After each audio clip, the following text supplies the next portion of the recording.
The dark cosmos. Stay cosmic. Chapter 1. The sky above RA-215 was always overcast, and the atmosphere foggy. It mattered little what the weather forecast said for the surrounding areas. The weather here had a mind of its own, and no meteorologist could predict it. Not since the accident. But it did rain in RA-215. More often light showers and single-cell thunderstorms, and rarely multi-cell thunderstorms. Unfortunately, for the two figures running through the debris that had once been a city, it happened to be one of those rare days in RA-215. The figures, a man and a woman, both dressed in hazmat suits with oxygen tanks on their backs, were making their way toward what remained of a dilapidated building to seek shelter before the worst of the storm arrived as the rain pelted at their protective gear.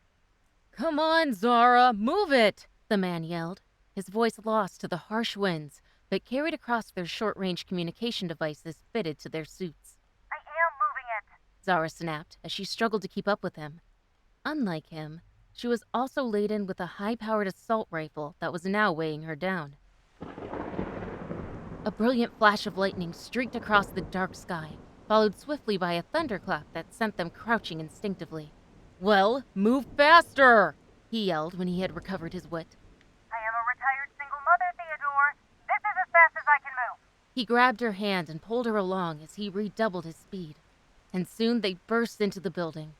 Like every other building within RA-215, there was a little left of the building compared to its former self, but it was walls around them, and even a significant portion of the floor above, which was enough to serve as a roof over their head. And even though the windows were wide open, they were safe. No sooner had they arrived when the downpour began in earnest.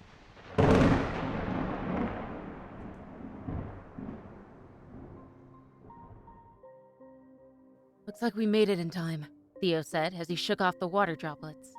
"We should be safe here until the rain passes. And then..." Zara let the rest of the sentence remain unspoken. "And then we continue with our mission and hope for the best." He picked a wall and sat down against it. Zara was about to join him when a flicker of black caught their eye from the next room. Was someone else here? No, that was impossible. Theo must have noticed her sudden head movement as she turned. "What's wrong?" he asked. "Nothing. I'll take a quick look around," she said. "It's an empty building in the middle of a dead zone, Zara. I know you dabbled in archaeology, but what are you expecting to find? Roaches?" He chuckled as if it was some amusing joke, but Zara did not bother to respond. She went on into the next room, leaving Theo behind. The doorway opened into a narrow hallway with two elevator shafts to her left, indicating, as she had earlier suspected, that they were in what used to be an office building. But the hallway was empty, with no sign of the shadow she had seen. Zara mentally facepalmed inside. Of course there was nothing. A trick of light, perhaps. She turned away, but before she could leave, she felt a chill race down her spine. She turned back towards the long hallway, but instead found herself face to face with a mass of black smoke. With a startled shriek, she backed away. That was when she realized that the black smoke was not entirely formless. It had no body, but it did have a gray face that its wispy body was tethered to. The face was like a hardened humanoid mask, but it was partially see-through, and underneath the mask was a skull with glowing blue eyes. It recoiled and let loose an unearthly wail.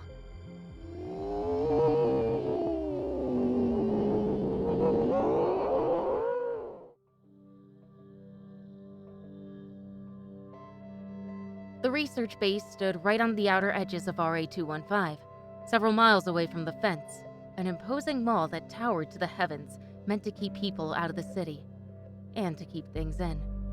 In the command center, men and women in lab coats sat in front of screens, tapping away on their keyboards, and in the middle of the room, General Grant, the head of operations, was going over a set of blueprints with a smaller group. A sergeant approached, but seeing that the general was busy, waited a few feet away until the general looked up. "What is it?" the general said. "The chopper just landed, sir. They're here." "Good. Get them to the briefing room." The sergeant saluted and hurried off. As he did, General Grant picked up a tablet and pulled up the files on the new arrivals. A retired explorer / part-time archaeologist with an astounding record. A greenhorn nuclear physicist, a war veteran, and a medic. He had handpicked them himself, not only by qualifications, but also by how easily they could be convinced to carry out the very dangerous mission ahead of them. They were to go into RA-215 to investigate the anomalies and recover information. There was also the matter of the power core beneath the ruins at the very heart of it. When the general arrived at the briefing room, they were already waiting for him around the conference table. "Morning, ladies and gentlemen," he said. "I am General Grant, and I believe that is all the information you need. The rest was contained in the files that were given to you 2 weeks ago. A transport vehicle is being arranged as we speak, and when I leave, someone will escort you all to the changing room, and then you will set out to RA-215. Any getting to know each other can happen on the way, and it better happen fast, because as soon as you cross the fence, you're out of range of our communication devices. Any questions? I expect none. Those files were thorough." A brief pause. "That will be all." And like he had somewhere more important to be, he marched right out of the room. It was a half-minute after he departed before anyone spoke. "Well, he's pleasant," the young man with the bright blonde hair and boyish look said, looking around at the other three. "Hello, everyone. I'm Theodore, but I prefer Theo." From the end of the table, Zara studied him quietly. Theo Hill, the nuclear physicist. She knew of him from the files, but they only spoke of his academic records and not his personality. She hoped there was more to him than the pretty face. The other two, Ryan Loyne, ex-military, and Maya Harper, military doctor, seemed to know each other already. And on a personal level too, she suspected. They barely exchanged pleasantries when the door opened and a man in uniform came to escort them away. They were taken to the changing room together, but between getting fitted into the hazmat suits and the brief orientation, they did not get a chance to speak to each other until they were packed into the airtight truck and sent off. Ryan was the designated driver, as he had the most experience navigating unfamiliar terrains by vehicle. Zara, who had studied the city map as well as had experience with ruined cities, rode shotgun, and Maya, who was in fact Ryan's girlfriend, went behind with Theo. As they were the only ones with training and experience, only Ryan and Zara were cleared to carry firearms, assault rifles issued to them by the military. At first, the drive took place in absolute silence, which was to be blamed on the tension as they drove through the fence, rapidly approaching RA-215. It had been years since the nuclear plant exploded, laying waste to everything in wake, and they were about to be the first people to set foot in the city. The atmosphere grew darker, and the gray clouds thickened overhead as the fence faded out of sight behind them. The silence resumed, but this time it only lasted a while, before Theo broke the ice. "So, what are we betting on? Zombies or straight-up skeleton people?" There was a pause, and Zara could tell they were all thinking the same thing. Satellite imagery had recently picked up movement within the dead zone, and no one knew what it was. Still, the joke worked to alleviate the tension as Maya let out a genuine chuckle, echoed by Ryan. What about ghosts, though? Maya said. "Ghosts aren't real," Theo shrugged. "Well, neither are zombies." Ryan glanced at him in the rearview mirror. "Yes, but zombies are a possibility, compared to ghosts." They proceeded into a debate on the matter, but Zara zoned out. She knew not to let her guard down, and it was because she didn't that she sensed trouble coming, and it came from beneath them. "Guys, do you feel that?" she said, cutting through the conversation. "Feel what?" Ryan said. Before she could answer, they were interrupted by a sharp, crackling sound. "What the hell?" "Earthquake," Zara muttered. "Earthquake!" Before their eyes, the road ahead split in two, and the crevice made a beeline for the car. Ryan swerved to avoid it, but hit a pile of rubble. The next moment, they were airborne and spinning. The vehicle hit the ground and rolled several times before coming to a stop upside down. "Everybody out! Get out!" Ryan yelled. "The vehicle had been compromised! Grab your oxygen and get out!" There was a frenzy of movement, but by the end of it, only Theo and Maya found themselves standing outside, a few feet away from the overturned vehicle. They looked at each other with wide eyes, then looked back to the truck. "Ryan!" Maya screamed. She rushed towards the vehicle, but before she could get to it, the earthquake cut right through a building, bringing it down in their direction. Zara! The sound of her name snapped her attention away from the specter just as Theo ran into the hallway. I heard screaming. What happened? It's the... Zara turned back and trailed off. Because once again, the hallway was empty, with no sign of the specter. Never mind. Must have been a figment of my imagination. Chapter 2. It was another hour before the storm let up, and Zara and Theo finally emerged from the building. Zara was still shaken up, but she did a good job hiding it.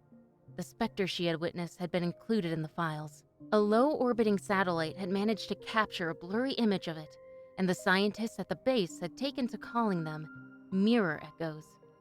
She had seen a lot of things in her time, some of which was prohibited by the government from ever talking about, but that one was new. A few hours, and she already felt out of her depth. The files had mentioned seismic activity within the city, but the earthquake had literally come out of nowhere. It was only after the building collapsed that she managed to get out of the truck and find her way through the dust and rubble to Theo, but Maya and Ryan were nowhere to be found. Breaking out of her train of thoughts, Zara realized that Theo was talking to her. What? She said. I think we should just call it quits before things get any worse. Zara didn't say anything. He was right. The mission had gone tits up very quickly, and they had already lost half the team. We're not too far from the fence. We can head back and report the situation and let them decide the next move. But first, we should return to the crash site and see if we can find a trail to follow. It's a better plan than any, Zara said. The pair walked through the wasteland, retracing their steps to the truck. The rain had washed away their footprints, but thankfully Zara was good with directions and had no problem leading the way. They proceeded in silence. Then, out of the blue, she blurted, "It's my fault." Theo stared sympathetically at her. She was essentially their tour guide, and it was her responsibility to navigate the unfamiliar terrain. But how could she have seen the earthquake coming? Before he could say something, she stopped and pointed. There! Theo looked, and indeed, there was the collapsed building. And next to it was the truck half submerged in the earth itself. He started forward, but she put out her hand and stopped him. Don't. She pointed to the cracks in the earth. The ground is very unstable. Your weight might be enough to send everything crumbling into that crevice. He followed her gaze and found the crevice. It seemed to go on forever. We have to do something, he said. Maybe not. Her finger moved, and he followed to find a pair of heavy-soled footprints leading away from the scene. Looks like they made it out and went that way. At least, one of them did. Let's go find out. We should hurry, too. The sooner we find them, the sooner we can head back. They followed the footprints, but Zara stopped to stare almost sadly at the truck before they went. Theo could not help but notice how different Zara seemed. From what he had read of her, she was supposed to be this brave adventurer, but the woman walking beside him was visibly rattled. Retirement must have done a number on her.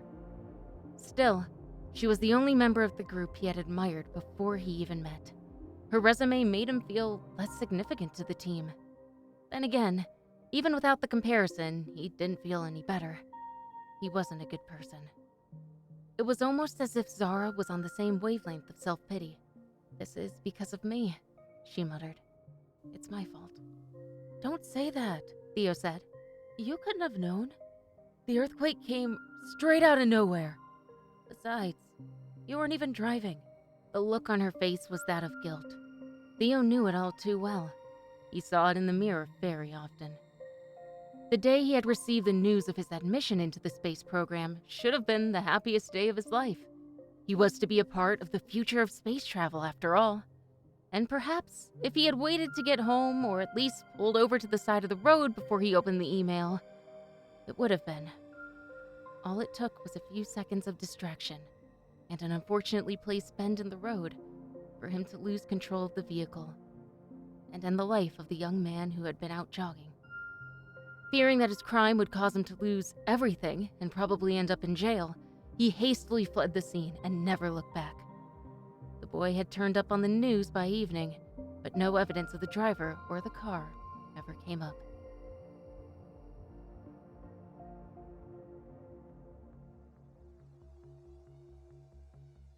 Chapter 3. The footsteps became more and more visible the more they followed. Clearly, the person had gotten caught in the storm like them and had to stomp through the muddy ground in search of shelter. A small house was where the trail led them to. Spurred on, they hurried into the building, and there they found a figure in a matching hazmat suit sitting on the floor with their head in their hands. The figure looked up as they entered and jumped to their feet. They recognized her immediately. Maya! They chorused. Their excitement quickly turned to horror when they found that behind the suit's helmet, there was bloodstain on one side of her head. Oh God, are you all right? Theo said. Fine. I'm fine, she said. I bumped my head after the collapse. It's just a concussion, but I can't dress the wound. Luckily, the bleeding stopped a while ago. Theo looked around. Where's Ryan? He's fine. We got separated and he went on ahead to the nuclear station. What? Zara blinked. But that's not... Yeah. Maya went on. Now that you two are here, we can keep going. All right then, Theo said. What? Zara repeated. Both of them stared at her. What's wrong? Theo asked. What's wrong? She repeated. What do you mean? What happened to the plan? We were supposed to head back to the base. Yes, but that was before we found the others. We found Maya, Zara corrected. And Ryan is waiting for us, Maya said. He's probably already at the nuclear station right now. They stared at Zara expectantly, until at last, she sighed resignedly. All right then, let's go.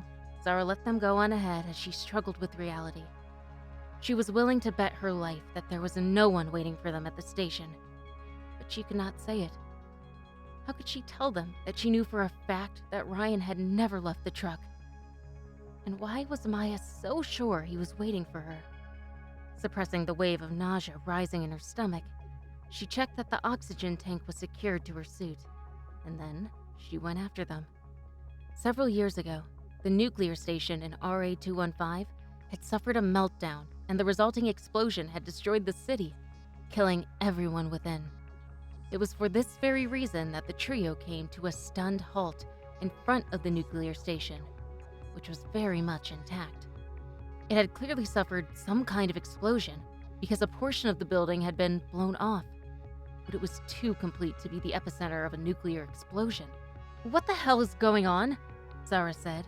She looked around, but the others were just as confused. This is impossible, Theo stated. This building should be nothing but dust. Come on, Maya said. Ryan is waiting.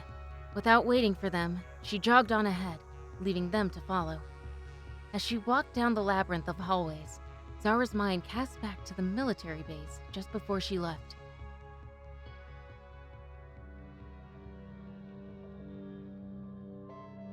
While the others had been led to the car, General Grant had pulled her aside. "Miss Maeve, if I could have a word," he had said. "I assumed you were out of those." "Funny," he had said with a straight face. "Mrs. Maeve, I am aware of your particular set of skills, and this is why I am entrusting the main mission to you. Hidden somewhere in all the ruins is the power core. You are to find it and bring it back at any cost." He had held up his tablet and showed her a picture of the core. It was a small blue rock held in a transparent canister. "I thought everything was destroyed in the explosion." He had chuckled there. "The core is pretty tough. Not even a nuke could destroy it." "How do I find it?" she had said. "Attached to your suit, and your suit alone, is a tracker attuned to the specific energy signature of the core." He nodded to the gauntlet on her arm. All the suits had it. It showed their oxygen levels and indicated if there was a breach. It also measured their temperatures and vitals. As she held it up, he tapped on a button in the corner and a radar popped up. "What made you so sure I'd accept? I intend to make it worth your while. You wouldn't pass up an opportunity to secure your daughter's future." She had scowled at him, but he rolled his eyes. "Do not misunderstand me. I'm a parent too, Mrs. Maeve. Now, do you understand your mission? Find your little shiny rock and bring it back." "Got it."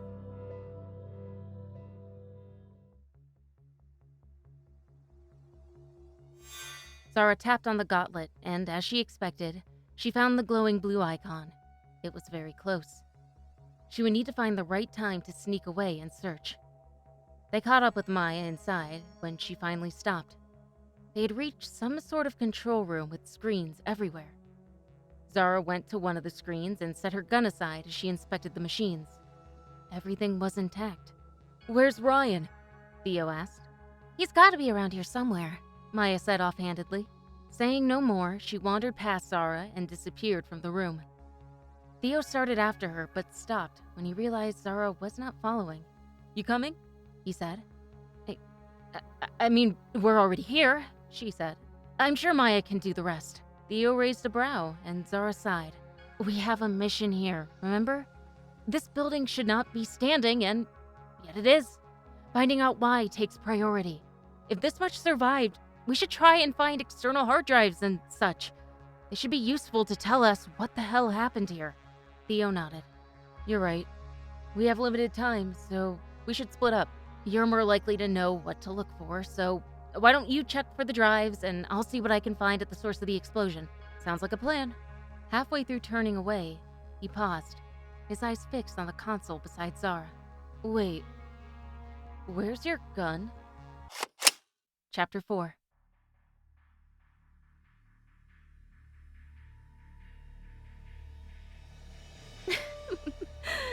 Looking for something? An unhinged chuckle followed the sentence as they turned to see Maya enter the room, the assault rifle snug in her arms. She aimed the gun in their direction. "Maya, put that down. You could seriously hurt someone," Zara said. Oh, that's the intention, Zara. Maya said. To hurt you.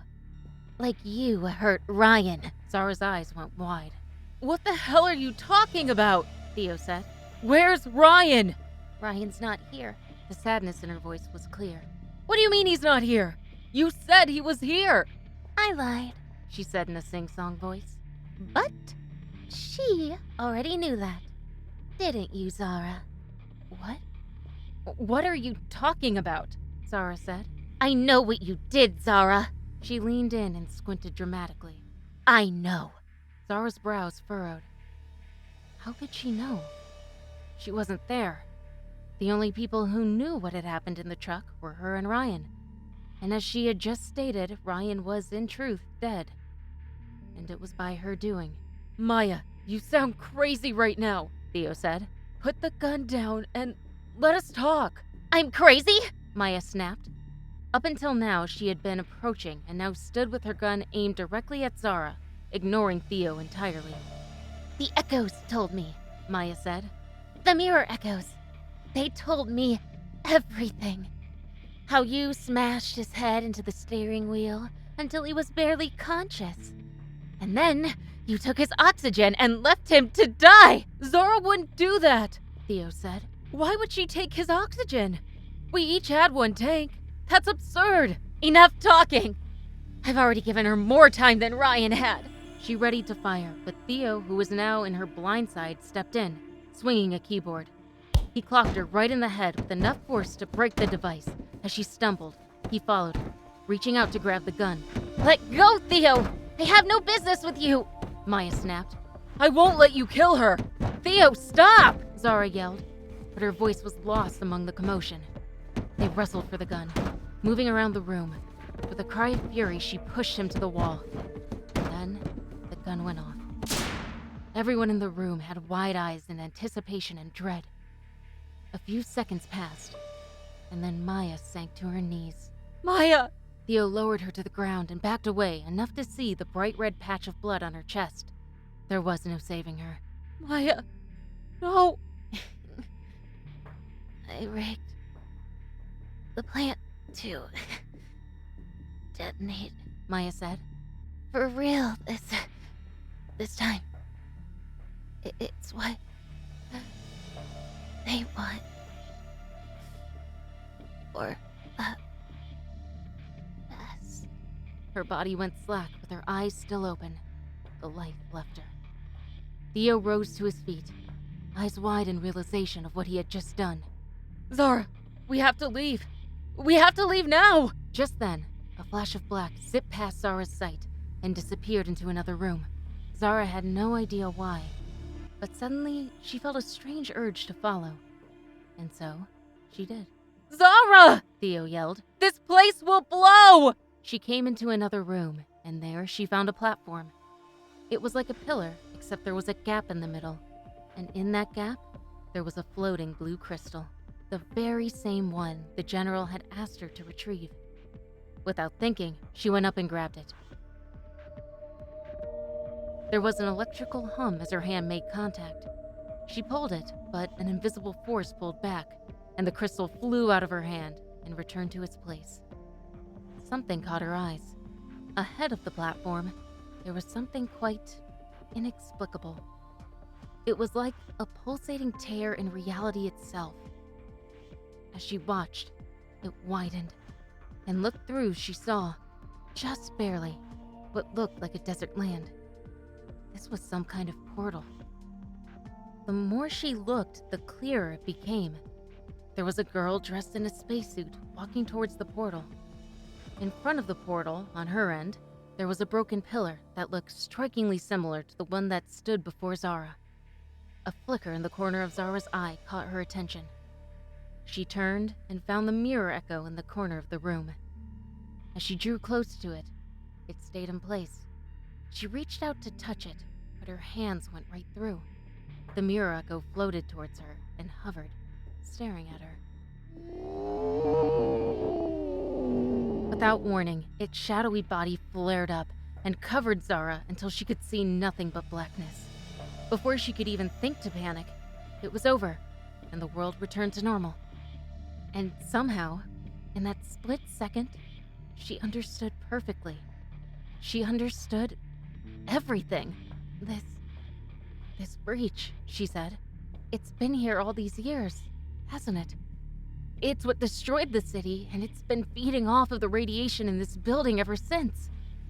You came through it. And now, they want to create a nuclear explosion to get enough power to fully open the portal and invade Earth. The mirror echo did not make a sound, but Zara knew in her heart she was right. You're not like the others. Why are you helping me? What are you? It tilted its head, studying her. And then, in an almost human voice, it spoke.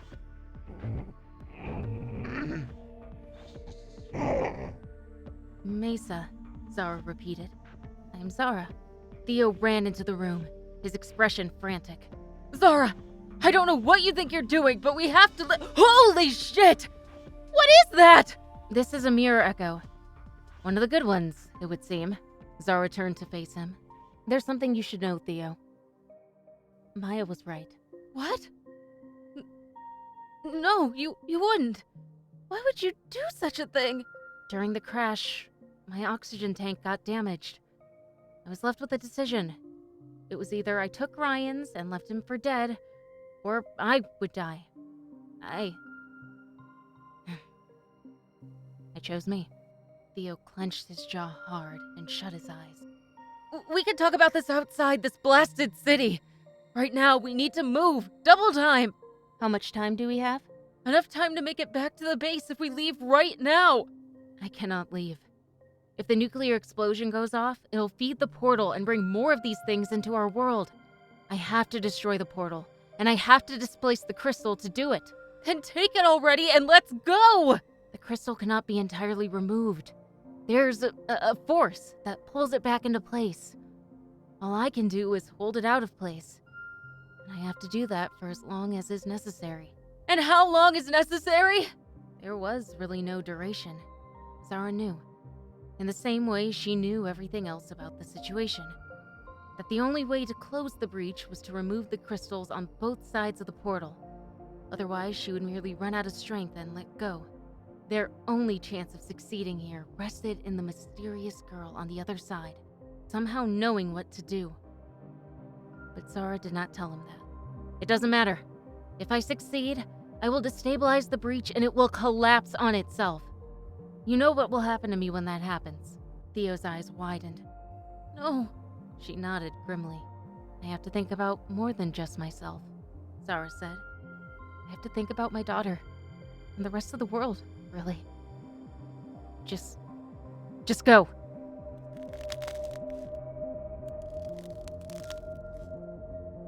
She grabbed hold of the crystal again, and even though it crackled and sputtered, sending tingles up her arm. She refused to let go. Planting her leg firmly against the platform for leverage, and with all the strength she could muster, she pulled at the crystal. The same force as before tried to return the crystal to its original position, but this time she was ready for it and redoubled her effort even as the humming grew more erratic. In the distance, a wailing sound, just like the mirror echo had made earlier, except it was louder and more cacophonous. The mirror echo named Mesa let out a screeching wail in response, facing the doorway.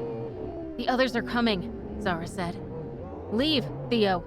They're here to stop me. They can't physically harm you, but they mess with your mind. They bring up your guilt, and they make you see things." "Zara." There was an explosion of rushing wind as hundreds of echoes burst into the room, flying around like an army of ghouls. Theo ducked for cover, but they were not interested in him. "Just go already!" Zara snapped. The urgency in her voice, as well as the looming danger, propelled Theo to the door, but he stopped long enough to give her a final look before disappearing. She hoped he would make it out in time. The building around her shook violently. The walls cracked and chunks of the roof fell all around her. The wailing of the mirror echoes grew more and more discordant, and as she looked up, she saw them attempting to swarm her. But somehow, Mesa kept them away. Unfortunately, Mesa was one, and they were many. Zara watched in horror as the mirror echo was ripped to shreds before dissipating into nothing. There was no time to grieve, as they quickly turned their focus to her. The next moment, she was overwhelmed with a whirlpool of mirror echoes. They could not touch her, but they flew right through her, and as they did, she felt a chill race through her. Memories of her most painful regrets flooded her mind, blinding her with guilt. All the time she spent away from her daughter, missing her childhood because she could not stop chasing leads. Just when she thought she might give up, Zara opened her eyes, and there, on the other side, the girl in the spacesuit had mirrored her action and was pulling with all her might. The breach began to shudder like an angry beast, and bolts of lightning streaked out from the crystal, disintegrating every mirror echo it touched. And then it began to suck in everything around. Tables and chairs went flying. Chunks of the walls were ripped out. Even the mirror echoes were not spared. As it swallowed the room, the breach began to shrink, but its pull only increased. Soon, Zara was lifted off her feet, but she managed to keep hold of the crystal. Pain flared in her arms like never before, but her resolve was great. If she was sucked in, she would take the crystal with her. Her hazmat suit torn away from her body. Her cheeks rippled as the skin of her face stretched agonizingly. She could only feel her muscles tearing and her bones threatening to dislocate. But under the pain, she felt a resolute calm. The last thing she saw before she closed her eyes a final time was a blinding flash of white, and then the portal imploded.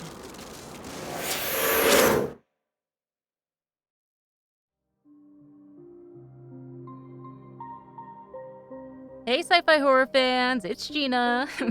Thanks for tuning in. If you enjoyed this story, make sure to give it a thumbs up. Thank you to all our official channel members. Your support means a lot to us. Craving another scary story? Click that video on your screen. Until next time, everyone. And remember, stay cosmic.